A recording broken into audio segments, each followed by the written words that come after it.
How to turn on transparent navigation bar in Android. Hello dear friends.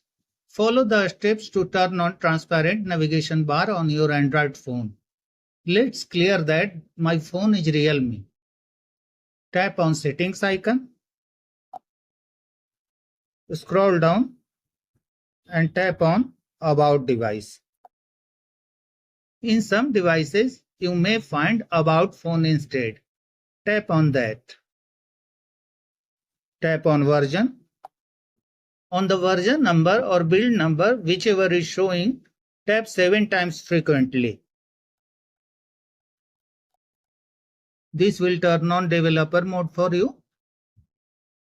Return back to settings home. Type transparent in the search box.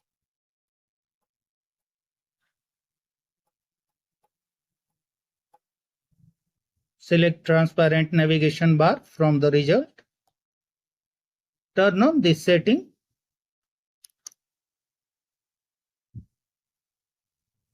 That's all friends. Please subscribe to the channel if you find this video useful. Thanks for watching the video.